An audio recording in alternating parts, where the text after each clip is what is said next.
জনাব নাসিরউদ্দিন পাটোয়ারী, আপনার কাছে যেটার জন্য আসতে চাই সেটা হচ্ছে যে আপনি খুব সংক্ষেপে একটু বলবেন, কারণ আমরা কাজল ভাইয়ের কাছে জাস্ট একটা ওইটা নিয়ে যাব, যেহেতু এখন এনটি আওয়ামী লীগ প্ল্যাটফর্মটা নাই। এনটি আওয়ামী লীগের চেতনা আসলে, আমি এটা চেতনাও শব্দটা বলতে চাই না, এনটি আওয়ামী লীগের যে দর্শন বা চিন্তা বা নীতি সেটা সবাই ধারণ করতেছে, সেজন্য বিএনপি ভয় পেতেছে তার ভোটগুলি ভাগ হয়ে যেতে পারে। এটা নিয়ে আসলে বিএনপি কি মনে করে?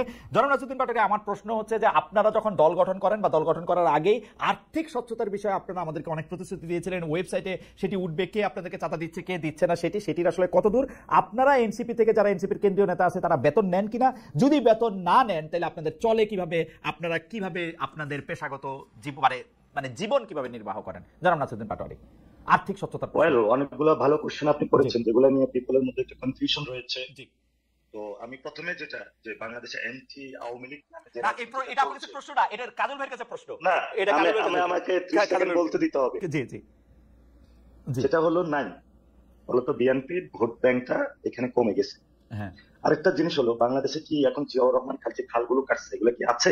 2001 থেকে 6 পর্যন্ত যে দুর্নীতি করছে, খাল নাই, বিল নাই, ভারতীয় ধানের বীজ, বাংলাদেশে কোনো বীজ নাই, অথচ হলো প্রতি কিলো ধান কি দিয়ে ভোট পাবে?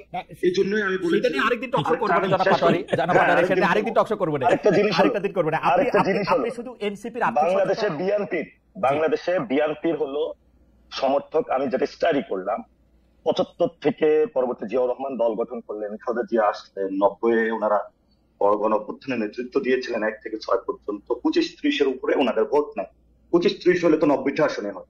আমি যেটা বললাম, এটা কি কাজল ভাই ল পড়ছেন এতটুকু বুঝতে পারেন না, নাকি এটাও আমার থেকে বুঝতে হবে আপনার? তারপরে আসি যে আমি বলেছি 300টা আসনের কথা। দেখেন খালিদ ভাই, একটা জিনিস বুঝেন, আমরা যখন রাজনৈতিক দলে প্রার্থী দিব আমরা তো 300 আসনেই দিব। এখন আমি বললাম 150টা, ওই ছোট দল তোকে 2টা দিব, ওকে তোকে 3টা দিব, তা আমি তো 300 আসনে জেতার জন্যই প্রার্থী দিব। এটা কেমন রাজনৈতিক দল? আপনি 300 আসনে জেতার জন্য প্রার্থী দিতেছেন না, একটা লোকের ডানি দাঁড় করাই দিচ্ছেন, ওরে দিয়ে ওরে জিতাবেন। এই সংস্কৃতি থেকে ভাই আপনাদের একটু বের হতে হবে ভাই, এগুলা অতীত সংস্কৃতি। এজন্য এখন আমি বললাম সেটা একদম অ্যাবসলিউটলি, আপনি যদি আমরা 1 ঘন্টার বেশি 200 আসন জিততে হবে, আমি বললাম যে আমাদের 200 আসন জিততে হবে, 200 আসন বাকি 100 জনের ভিতরে থাকবে। ভাই কে না কে জিতবে, ওই 200 জনের মধ্যে কি আমার নামটা? এটা হয় কি জনাব পাটোয়ারী, আমি একটু আপনাকে বলি, আমরা দেখেছি কি রাজনৈতিক দলগুলি জানে যে কোথায় তাদের কতটুকু স্ট্রেংথ, সেই অপটিমাম স্ট্রেংথকে ধরে তারা একটা ম্যাপ প্রণয়ন করে। যেমন আওয়ামী লীগ জানে যদি আওয়ামী লীগ নির্বাচন করে গোপালগঞ্জে তারা সব আসনে জিতবে, তেমনি বিএনপি জানে তার স্ট্রেংথ আছে বগুড়ায় সব আসনে জিতবে। আমি খুব জেনারেলাইজ কথা বললাম। এরকম ভাবে কোন কোন আসন তাদের একেবারে সবুজ, কোনটা একটু গ্রে, কোনটা লাল, সেরকম ভাবে তারা করে। সেজন্য প্র্যাকটিক্যালি বিএনপি ভোটের আগে 2001 সালের ভোটের আগে সেটার ব্যাপারটা আমি পুরোপুরি দেখেছিলাম বলে আমি জানি। তারা নির্বাচন হওয়ার আগেই তারা জানতো যে নিরপেক্ষ নির্বাচন হলে তারা কতটা আসনে তারা নিশ্চিত জয়লাভ করবে।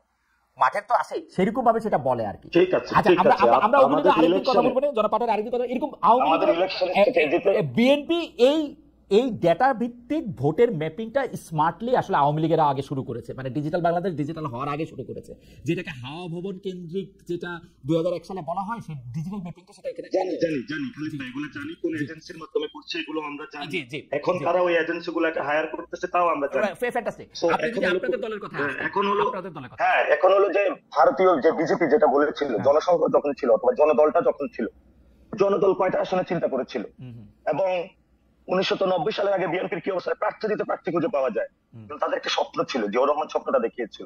আমি খালেদা জিয়া খুবই রেসপেক্ট করি, আমি ওনার সাথে পার্সোনালি দেখা করেছিলাম, আমার স্বপ্ন ছিল যে ওনার সাথে কিছু জিনিস আমি শেয়ার করবো, জিজ্ঞেস করবো। নাসিরউদ্দিন পাটোয়ারী, আপনি বিএনপি থেকে এনসিপিতে আসেন, বিএনপি থাক, বিএনপি নিয়ে আরেকদিন কথা বলবো, সত্যি আপনি এনসিপিতে আসেন, এনসিপি তো আপনাদের না, এটা তো এই যে রুহুল কুদ্দুস ভাই, এই যে একটা মানে ওনার মতো সিনিয়র লয়ার, আমার কাছে একজন বলছে যে ওনাকে সম্মান দেওয়ার জন্য, কারণ উনি নাকি সামনে হলো লয়ার সেক্টর নিয়ন্ত্রণ করবে, পরে নাকি মামলা টামলা খেলে উনি আমার আরো বেশি করে ঢুকায় আর একবার কি আপনি খোঁজ নিলে জানতে পারবেন। সরি টু সে, আপনি রেসপেক্ট করতাম, আপনি যে শব্দ আজকে চয়ন করেছেন আপনি এটা এক্সপেন্ড করবেন, 1 নাম্বার। 2 নাম্বার জিনিসটা হলো আপনি আমাদের ফাইন্যান্সিয়াল সিস্টেমের কথা বলেছেন, এই যে বালখিল্য যে একটা শব্দ ব্যবহার করেছে উনি, এবং এটা উনি সিনিয়র লয়ার হিসেবে, লার্নার পারসন হিসেবে উনি লন্ডন থেকে এডুকেটেড হয়েছে এবং সেখানে যথেষ্ট আমার মনে হয় যে এই শব্দটা এক্সপেন্ড করা উচিত। 2 নাম্বার জিনিস জি আর্থিক খাত, ফাইন্যান্সিয়াল কোশ্চেন। জি আচ্ছা, ফাইন্যান্সিয়াল কোশ্চেন আপনি কথা বলেছেন, আচ্ছা বেঁচে কাজ আপনি বলেছেন, আমি একটু বালখিল্য শব্দ এগুলো আপনি বলতে পারেন না। 2 নাম্বার জিনিস হলো ফাইন্যান্সিয়াল যে বিষয়টা, সেটা হলো যে আমরা একটা নীতিমালা করেছিলাম। হুম। নীতিমালার মধ্যে আমরা এনেছিলাম আমাদের দুইটা জিনিসকে মিক্সড করতে হবে। মিক্সড করতে গিয়ে আমার যে যে পলিটিক্যাল কালচার রয়েছে সেটার জন্য আমরা স্টাডি করার জন্য নির্বাচন কমিশনের আরপিওটা স্টাডি করলাম, সাউথ এশিয়াতে যে পলিটিক্যাল পার্টিগুলার যে ফাইন্যান্সিং সিস্টেম সেটা নিয়ে স্টাডি করি। আমরা ভারতে গিয়ে যেটা পাইলাম সেটা হলো রাহুল গান্ধীর কিন্তু যে ফাইন্যান্সিয়াল স্ট্রাকচার, এটা হলো বিজেপির মোদি হলো ফ্রিজ করে রেখেছিল, বিজেপি আবার বন্ড ছেড়েছিল। আমরা একটা সুন্দর মডেল আবার হলো মালয়েশিয়াতে গিয়েছি। মালয়েশিয়ার যে তরুণ প্রজন্ম তারা ফাইন্যান্সিয়াল মডেলের ক্ষেত্রে নতুন একটা ধারা নিয়ে এসেছিল। থাইল্যান্ডের একটা তরুণদের একটা পার্টি, মুভ ফরওয়ার্ড পার্টি, অবশ্য আপনি শুনেছেন 167 তারা সিট পেয়েছিল। তাদেরও তো ফাইন্যান্সিয়াল একটা মডেলে তারা সিস্টেম নিয়ে এসেছিল। আর বর্তমানে আমেরিকার নেক্সট প্রেসিডেন্ট ক্যান্ডিডেট বলা হয়ে থাকে এওসি কে।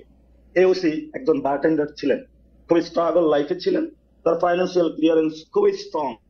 এবং আপনি যে রামদানির কথা বলেছিলেন যে আপনি টকশোতে কত, তারও ফাইন্যান্সিয়াল আমি ব্যাকগ্রাউন্ড দেখলাম খুবই স্ট্রং এবং মানে ক্লিন। স্ট্রং বলতে তো আমরা হাজার হাজার কোটি টাকার মালিক বুঝে ওইটা নাই, খুবই ক্লিন এবং তার ট্র্যাক রেখেছে।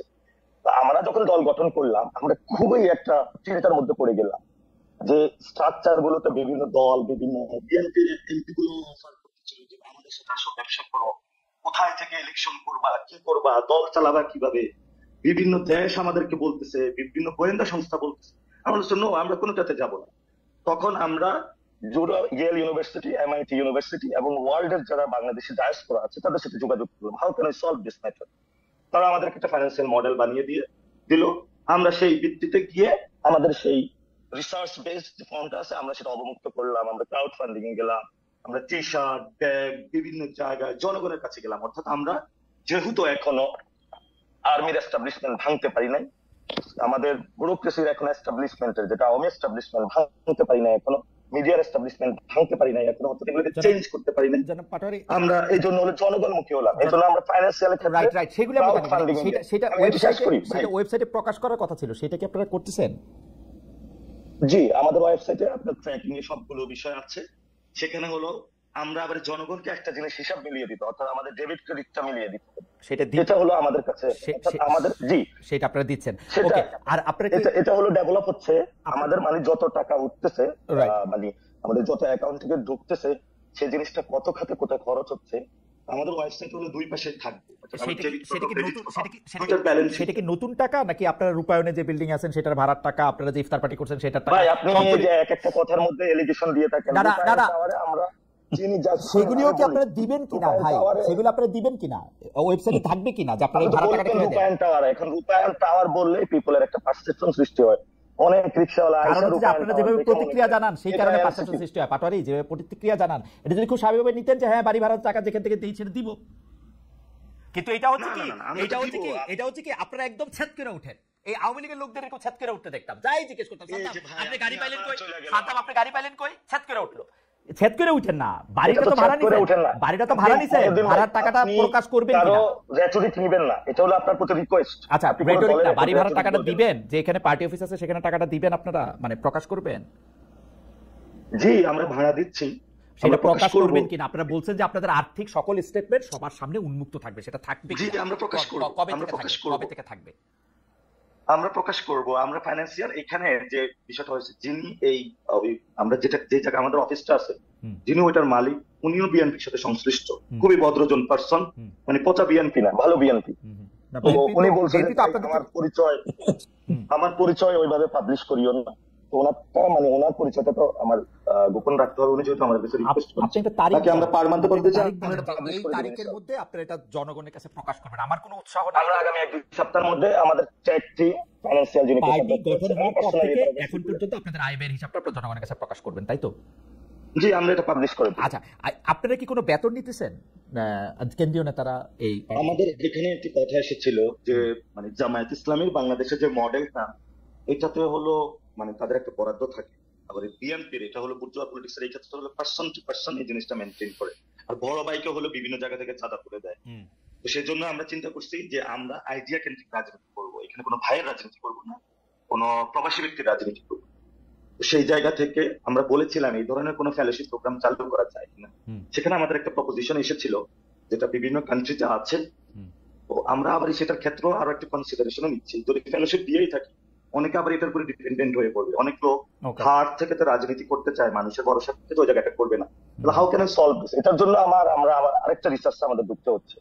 Okay will solve this every matter. যতগুলো কোশ্চেন আসছে ভাই, যতগুলো দিবেন আমরা সব ডিল করে সামনে যাব ওকে ইনশাআল্লাহ। সে জায়গাটা ভরসা রাখবো। আপনাকে আপনাকে আপনাকে অনেক অনেক ধন্যবাদ। আমাদের একজন দর্শক প্রশ্ন করেছেন, আপনি বিএনপির কোন নেতাকে, প্রধান নেতাকে তার আয়ের উৎস আপনার মানে আমাকে বলেছেন যে খালেদ মহিউদ্দিন আপনার বাবাও জিজ্ঞেস করতে পারবে না কখনো। আমার বাবা আসলে জিজ্ঞেস করতে পারবে না, তিনি মারা গেছেন 1989 সালে, তার পক্ষে জিজ্ঞেস করা সম্ভব না। কিন্তু আমি প্রত্যেকটা অনুষ্ঠানেই সেটি জিজ্ঞেস করি। আপনাদের যদি সময় সুযোগ হয় আপনারা এটি দেখে নেবেন। জুলাই মাসের অন্তত 4টি অনুষ্ঠান আমি করেছি যেগুলি ইউটিউবে আছে, সে সময়ের সেই মানে গত বছর জুলাই মাসে, সেগুলো আপনারা নিশ্চয়ই দেখে নিতে পারেন। অনেকেই প্রশ্ন করেছেন। এখন আমি প্রশ্ন করতে চাই জনাব ব্যারিস্টার রুহুল কুদ্দুস কাজল, যে প্রশ্নটা আমি করে রেখেছিলাম যে যেহেতু এখন এন্টি ইন্ডিয়ান জায়গাটা স্ট্রংলি ভাগ হয়ে গেছে, সেজন্য বিএনপির ভোট কমবে কিনা, এক। দুই হচ্ছে যে বিএনপি এনসিপিকে তো এটা বলতে হয়েছে যে তারা তাদের সকল আয় ব্যয়ের উৎস পাবলিকলি এটা প্রকাশ করবে, বিএনপি এটা প্রকাশ করবে কিনা।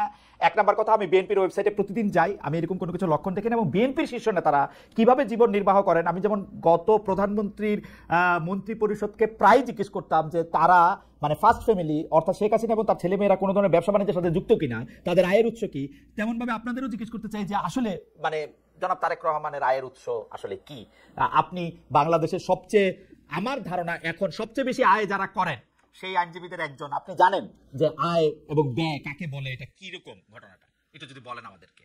আপনি যেমনটি বললেন বিএনপির একজন প্রতিনিধি হিসেবে আমি তো বিএনপির কেন্দ্রীয় কমিটির সদস্য, আমাকে জিজ্ঞেস করেন, আমার একমাত্র পেশা আইন পেশা। আপনারা জিজ্ঞেস এবং করে আমি তো আইন আপনারা পেশার জিজ্ঞেস মাধ্যমে- করে তো আপনারা জিজ্ঞেস করতে আপনি লাভ, আপনি তারেক রহমানের কথা বলেন। না, আপনি কি করেন এটা তো আমি জানি। শোনেন, আমার দলের নেতা তাকে এই প্রশ্নটা আপনি করবেন। আমার মনে হয় বাংলাদেশে তাকে তো আমি পাই না, তৈরি হয়েছে, তাকে তো আমি পাই না আমি- আজকে না, কিন্তু আমি খালেদা- আপনার মাধ্যমে আপনি বলে রাখি, তাকে আমি পাই না আজকে না, কিন্তু তিনি যখন টিভিতে নিষিদ্ধ, কেউ তাকে টিভিতে দেখায় না, সেই গত 5 বছর 6 বছর 7 বছর ধরে আমি তার একটা ইন্টারভিউ জন্য আপনাকেও আমি বহুবার বলছি, ইউ নো দ্যাট। এবং আমি আপনাকে বলি, সুতরাং আমার দলের নেতা তার নিশ্চয়ই তিনি বৈধ উৎস এবং আছেন, এবং এই প্রশ্নটি তাকে করবেন। এ ব্যাপারে আমি এতটুকু বলতে পারি, আমাদের নেতা এবং তিনি তার পরিবারের সদস্য এবং তাদের একজন বিএনপি নেতা বলেছেন যে ডক্টর জুবাইদা রহমান এবং ব্যারিস্টার জাইমা রহমান তারা যেহেতু আয় করেন, সুতরাং তারেক রহমান সাহেবকে রাজনীতির দিকে মনোযোগ দিলেও চলে। আমি তো এতটুকুই বললাম যে তাদের পরিবারের অন্যান্য সদস্য কর্মক্ষম উপার্জনক্ষম মানুষ আছে। এর বাইরে আমাদের মনে হয় বিষয়টি তাকে জিজ্ঞেস করেন। আপনি যে কথাটি বলছিলেন সে কথাটি নাসিরউদ্দিন পাটোয়ারির যে সমস্ত কথাগুলো, সেগুলো মোর অন থিওরি। আমি নিজের থিওরিতে অতটা চেয়ে বড় কথা চেয়ে বাংলাদেশের আর্থসামাজিক অবস্থা বিবেচনা করে আমি একটা মন্তব্য করার চেষ্টা করি। যেমনটি আপনি বলেছেন, এটা বাস্তব কথা, যে আমি সে কথা বলছিলাম যে আওয়ামী লীগ বিরোধী যে শিবির, সেই শিবিরের নেতৃত্ব দিত বিএনপি। এখন আওয়ামী লীগের অনুপস্থিতিতে এই শিবিরের ভোটের মধ্যে তো অবশ্যই একটা টানাপোড়েন থাকবে, এবং এই টানাপোড়েনটা থাকাটা অত্যন্ত স্বাভাবিক, এটা গণতন্ত্রের সৌন্দর্য। আপনি তারেক রহমানের বক্তব্য রেফারেন্স দিয়ে যে কথাটি বারবার বলছিলেন, যে তিনি বলছেন আগামী নির্বাচন অত্যন্ত প্রতিদ্বন্দ্বিতাপূর্ণ, অনেক কঠিন হবে। এই কঠিনের একটা কারণ হচ্ছে ভোটারদের মন জয় করা। আপনি আমাদের দলের নেতার বক্তব্য থেকে এ কথাটা কিন্তু স্পষ্টত, যে মানুষের ভোটারের মন জয় করার মাধ্যমেই তারা রাষ্ট্র ক্ষমতায় যেতে চায়। এটা বাংলাদেশের মানুষের জন্য একটা আশ্বস্ত হওয়ার বিষয়। তার দলের নেতৃবৃন্দকে যখন তিনি এভাবে অ্যালার্ট করেন, প্রকারান্তরে এ কথাই বোঝাতে চান যে ভোট ছাড়া অন্য কোন প্রক্রিয়ায় আমাদের রাজনৈতিক দল হিসেবে রাষ্ট্র ক্ষমতার দায়িত্ব পাওয়ার কোনো সুযোগ নেই। That is plain and simple. এই প্লেন এন্ড সিম্পলের ক্ষেত্রে অনেকগুলো অংশীদার, আপনি যেমনটি বললেন, কদিন আগে গত শনিবারের মধ্যে আপনার সৌরদ্দি উদ্যানে একটা সমাবেশ হলো। আমি আগামী নির্বাচনকে সামনে রেখে অনেক রকমের হিসাব নিকাশ তো হবেই, এবং এই যার যা রাজনৈতিক অবস্থান থেকে সে তার দলের হিসাব করবে, বড় দল হিসেবে তার একটা হিসাব করবে। এমন তো হতে পারে যে বিএনপি চিন্তা করছে, যেটা বিএনপির অন্যতম পলিসি ছিল, যেটা 31 দফা ভারপ্রাপ্ত চেয়ারম্যান বারবার বলেছিলেন, যে আমরা রাষ্ট্র ক্ষমতা যাওয়ার সুযোগ পেলে, রাষ্ট্রকে সেবা করার সুযোগ পেলে সমস্ত রাজনৈতিক দল এবং শক্তিদেরকে আমরা ইনভলভ করব। বিএনপি কিন্তু প্রথম দিকে বিএনপি কিন্তু জাতীয় সরকার করার কথা সুস্পষ্ট ভাবে বলেছে। বিএনপি আরেকটি কথা বলেছে, আপনি খেয়াল করে দেখুন, জাতীয় সংসদ এই জাতীয় সরকারটা কাদর ভাই, এই জাতীয় সরকারটা অনেকটা জাতীয়তাবাদী জাতীয় সরকার হবে, তাই তো? মানে আপনার যাকে পছন্দ তাকে আপনি নেবেন। আপনি তাই যদি হয়ে থাকে তাহলে কেন বিএনপি এককভাবে পার্লামেন্টের দ্বিকক্ষ বিশিষ্ট পার্লামেন্টের কথা দাবি? বিএনপি তো দেশের বুদ্ধিজীবী সুশীল সমাজ, শিক্ষিত মানুষ, এই সমস্ত মানুষদেরকে ইনভলভ করানোর জন্য তো উচ্চ কক্ষের বিধান বিএনপি মেনে নিয়েছে এবং বিএনপি নারীদেরকে ক্ষমতায়ন করার জন্য, সংসদে নারী আসন বাড়ানোর জন্য 100 আসন উন্নীত করার জন্য কাজল ভাই এইটা আরেকদিন আপনি কেন্দ্রীয় সদস্য হিসেবে আমরা আরেকদিন আপনার কাছে স্পষ্ট করব। আর্থিক স্বচ্ছতার প্রসঙ্গটা যদি আপনি একটু বলেন যে আর্থিক স্বচ্ছতার জায়গাটা এই কাছে আমি আপনাকে বলি, আমি যতটুকু পার্টি হিসেবে পাটোয়ারি, আমি if I am not wrong, যতটুকু আমার জানার মতে প্রত্যেকটা রাজনৈতিক দল, নিবন্ধিত রাজনৈতিক দলের প্রত্যেক বছরের আয় ব্যয়ের হিসেব নির্বাচন কমিশনে জমা দিতে হয়। আমার জানা মতে বিএনপি গত বছরের আয় ব্যয়ের হিসাব নির্বাচন কমিশনকে জমা দিয়েছে। আমার মনে হয় নির্বাচন কমিশনকে যদি আপনি প্রশ্ন করেন তারা কেন এই আয়ের ব্যয়ের হিসাবটা মানে উপস্থাপন করে নাই, তাহলে মানে তারাই সবচেয়ে ভালো উত্তর দিতে পারবে। প্রত্যেকটি রাজনৈতিক নিবন্ধিত দলের আইনগতভাবে তাদের প্রত্যেক বছরের আয় ব্যয়ের হিসাব দিতে হয়, সেটা বিএনপি দিয়েছে।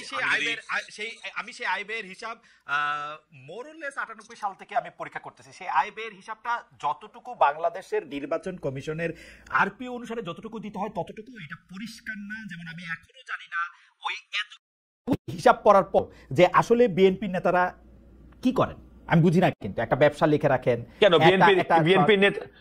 বিএনপির নেতারা, ধরেন আমি পেশাজীবী আইনজীবী, আমরা আইন পেশা করি, যিনি ডক্টর তিনি ডাক্তার ব্যবসা করেন, যিনি ব্যবসায়ী তিনি ব্যবসা করেন, বিশ্ববিদ্যালয়ের শিক্ষক বেগম খালেদা জিয়া নিজে প্রধানমন্ত্রী ছিলেন, তিনি বেতন পেয়েছেন, ভাতা পেয়েছেন, তিনি বিরোধী দলের নেত্রী ছিলেন, বেতন পেয়েছেন, ভাতা পেয়েছেন। তার বাড়ি আছে।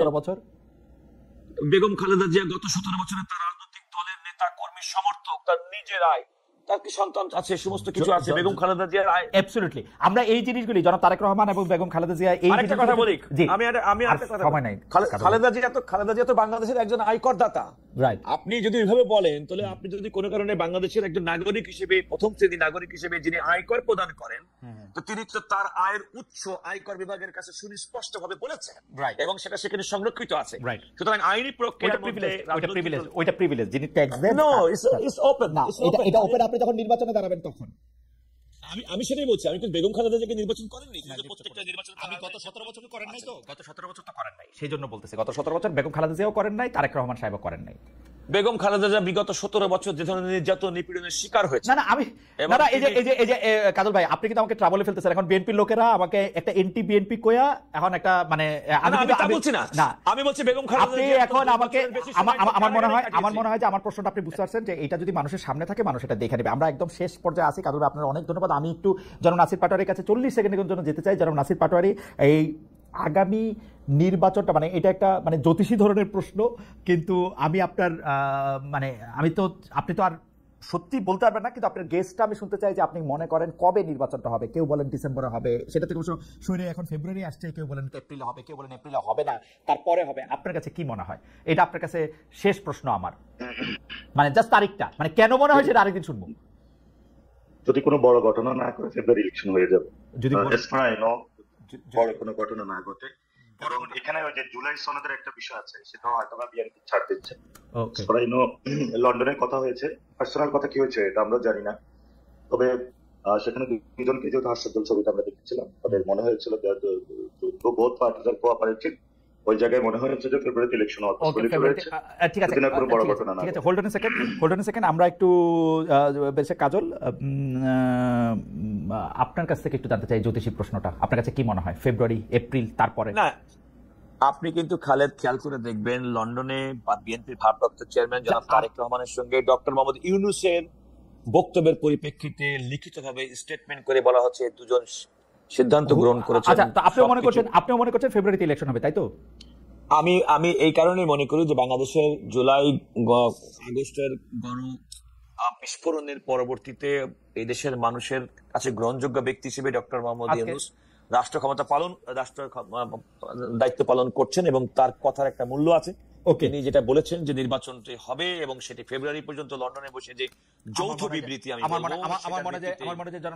আমি সেটার উপর আস্থা রাখতে চাই। আমি মনে করি এর ব্যত্যয় ঘটার কোনো কারণ।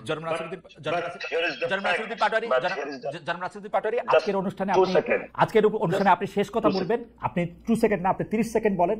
এনসিপি নিবন্ধন চেয়েছে, সব জায়গায় আসলে নির্বাচনী কার্যক্রম শুরু করেছে। নতুন রাজনৈতিক দল হিসেবে আপনি আমাদের অভিনন্দন জানবেন আপনার দলের পক্ষ থেকে, এবং নির্বাচনকে সামনে রেখে জনগণের উদ্দেশ্যে আপনি কি বলতে চান? আপনি 30 সেকেন্ড বলেন, কিন্তু প্লিজ 30 সেকেন্ডই বলেন। আপনি 2 সেকেন্ড চেয়েছিলেন, 30 সেকেন্ড বলেন। প্রথমত এই লন্ডনে যে বৈঠকটা হয়েছিল বিএনপি এবং গভর্নমেন্টের যে বোথ পার্টি যেটা হয়েছে, এটা বাংলাদেশের ইতিহাসে প্রথম, এই ধরনের হয় নাই। ওইটার কারণে এটা বিএনপিও ভুল করেছে, সরকারও ভুল করেছে। ওইটার কারণে বাংলাদেশের যে পার্টিগুলো আছে তাদের নেতৃবৃন্দের সাথে আমাদের কথা হয়েছে, তিনি একটু টানাপোড়েন করেছে।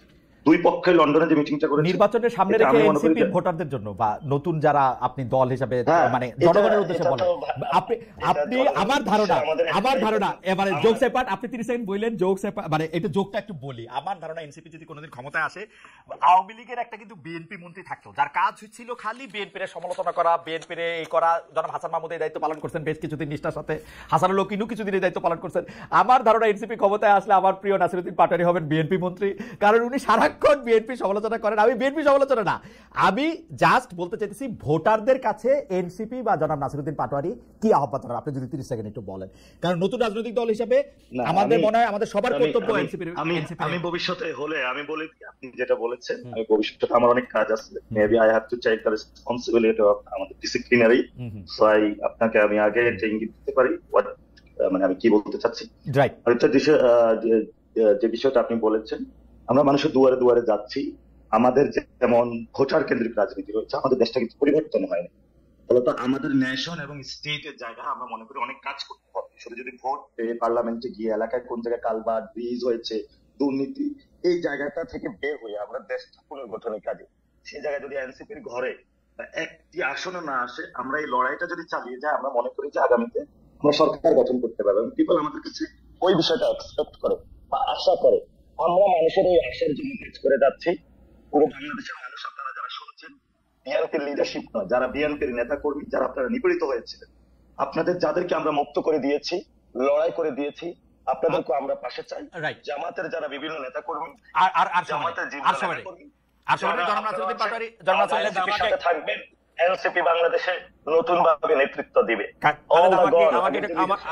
আমাকে 1 মিনিট সময় দিবেন। না না কাদু ভাই আর সময় নাই, কাদু ভাই আর সময় নাই, আপনি আপনি জবাব দিন। 30 সেকেন্ড বলবো। আচ্ছা এনসিপির কাজল ভাই, আচ্ছা। আপনিও এনসিপিতে আসতে পারেন আচ্ছা ইনশাআল্লাহ। আচ্ছা কাদু ভাই, আচ্ছা, আমি খালেদ, আমি শুধুমাত্র আপনাকে বলবো, জুলাই আগস্ট আন্দোলনের নাসিরউদ্দিন পাটোয়ারী এবং তার যারা কমরেড যারা ছিল, তাদেরকে আমরা যে চোখে সাধারণ মানুষ সর্বজন গ্রহণযোগ্য দেখতাম, এনসিপি নাসিরউদ্দিন পাটোয়ারীকে কিন্তু চিহ্নিত করতে হবে একটা রাজনৈতিক দলের নেতা হিসেবে।